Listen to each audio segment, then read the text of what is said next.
i7 ગુજરાતનો અવાજ। નમસ્કાર દર્શક મિત્રો, i7 ન્યૂઝ ગુજરાતીની સાથે હું છું આપની સાથે પાયલ બામભણિયા। તો જોઈએ આજના મહત્વના સમાચાર।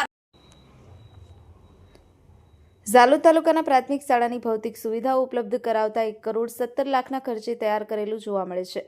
કાર્યક્રમને દીપ પ્રગટાવી ખુલ્લો મૂકવામાં આવ્યો હતો અને પ્રાર્થના અને સ્વાગત ગીત ગાઈ અને બાલિકાઓને ધારાસભ્ય શ્રી મહેશભાઈ ભુરિયા દ્વારા 5-5 હજાર ઇનામનું રોકડ રકમ તથા આજની શાળાઓમાં આપી અને પ્રોત્સાહિત કરવામાં આવ્યું હતું અને ભારત અને ગુજરાતની સરકાર દ્વારા 2047ના વર્ષમાં 100% ખૂટતી કડીઓ શાળાઓમાં શિક્ષણને વેગ આપી અને પેરલી વિકાસ પરિપૂર્ણ કરવાના સૂત્રને સાર્થક કરતા જોવા મળે છે અને મંજૂર કરતા પણ જરૂરિયાત મુજબના વધારાના ઓરડાઓ મંજૂર કરાવી અને ભારત દેશને નંબર 1 બનાવવાનું માનનીય વડાપ્રધાન નરેન્દ્ર મોદીનું સ્વપ્નનું સાકાર કરવા ઝાલોદના ધારાસભ્ય શ્રી મહેશભાઈ ભુરિયા આગળ વધી રહ્યા છે। ઝાલોદમાં નગરપાલિકાના સભ્યશ્રીઓ, તાલુકા શિક્ષણ અધિકારી શ્રી રોશનીબેન બિલવાડ અને બીઆરસી શ્રી કલ્પેશભાઈ મુનિયા, શિક્ષણ વિભાગના સંઘના તાલુકા શિક્ષક સોસાયટીના ચેરમેન શ્રી ગણપતભાઈ ડાગી અને દયારામભાઈ મકવાણા દ્વારા તમામ કાર્યક્રમનું સંચાલન કરવામાં આવ્યું હતું અને કદવાડ જિલ્લા પંચાયત સભ્ય શ્રી અતુલભાઈ પરમાર, તાલુકા પંચાયત સદસ્ય શ્રી રમેશભાઈ પલાસ, જેતપુર પૂર્વ પ્રમુખ શ્રી મુકેશભાઈ પરમાર, સરપંચશ્રીઓ, ગામ આગેવાનો અને ભાજપ પાર્ટી પ્રમુખ સુરેશભાઈ ભાભુની ખાસ ઉપસ્થિતિ જોવા મળ્યા હતા। કાળીગામ, લીમડી અને પેથાપુર સહકારી સંસ્થાઓને 100 વર્ષ પૂરા કરી અને સારી કામગીરી કરવા બદલ ચેરમેનશ્રીઓનું ધારાસભ્ય શ્રીના હસ્તે સન્માનિત કરવામાં આવ્યા હતા। બ્યુરો ચીફ કાળુભાઈ ડામોર સાથે cameraman Sensing Baria, i7 news Gujarati, Dahod. કન્યાકુમાર માટે ટોયલેટ બાથરૂમ હોવું જોઈએ, શાળાની અંદર બેસવા માટેની બેન્ચીસ હોવી જોઈએ, પંખા હોવો જોઈએ, વીજળી હોવી જોઈએ, મધ્યાહન ભોજનનું પાક્કું કિચન શેડ હોવું જોઈએ, સુરક્ષિત કમ્પાઉન્ડ વોલ હોવું જોઈએ। આ સરકારની પહેલ છે અને શાળાની અંદર વિષયવારના શિક્ષક પણ હોવા જોઈએ, એને ફરતું શિક્ષણ મળે એના માટે તાસ પદ્ધતિ પણ હોવી જોઈએ। આ આપણી દેશ અને રાજ્યની વ્યવસ્થા છે। આજે બંને સરકારનો આપણે આભાર માનીએ છીએ।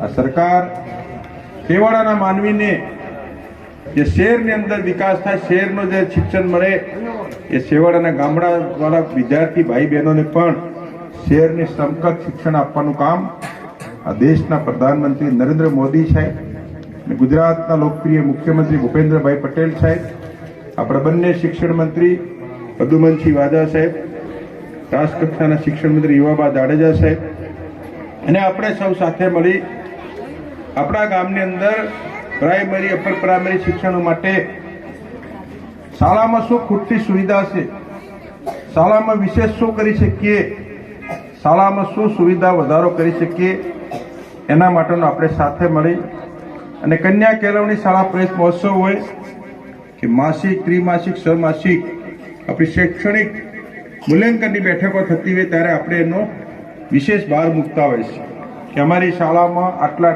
1 થી 5 ધોરણની શાળા કે 7 થી 8 ધોરણની શાળા, આ શાળામાં શૈક્ષણિક સાથે સાથેની ભૌતિક સુવિધા પણ હોવી જોઈએ, ભૌતિક સુવિધા હોય તો અન્ય સુવિધા પણ હોવી જોઈએ, અન્ય સુવિધા હોય તો ખૂટતી કડીના ભાગરૂપે કઈ વસ્તુ ખૂટે છે એનું પણ આપણે એનું આપણા વ્યવસ્થામાં આપણે લેતા હોઈએ છીએ। તો આજે 3 જેટલા ઓરડા તૈયાર થશે। આપણા પાસે જમીનનો અભાવ છે, જમીન નથી।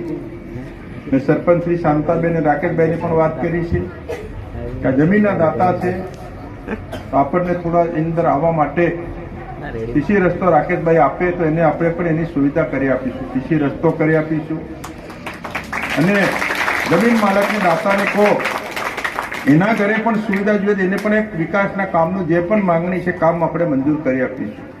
શાળામાં જવા માટે, આવવા માટે પાકો રસ્તો હોવો જોઈએ, એમને સંપર્ક કરીને મને કહેજો, હું આરસીસી રસ્તો પણ મંજૂર કરી આપીએ। દેવજીની સરસ્વતી શાળાની અંદર ખૂટતી કંઈ પણ કડીના કામ હશે તો આ વિસ્તારના ધારાસભ્ય તરીકે એ સુવિધા પૂર્ણ કરવા માટે આજના દિવસે આપ સૌને ખાતરી આપું છું। આજે અમે સવારથી અમારા બીઆરસી તાલુકા શિક્ષણ અધિકારી સાહેબની મુખ્ય શાળા બીઆરસી શાળાની અંદર આપણે આજે 10 જેટલા ઓરડાનો ₹1 કરોડ 17 લાખના ખર્ચે ઓરડાઓ બનાવીને ઉદઘાટન કર્યું।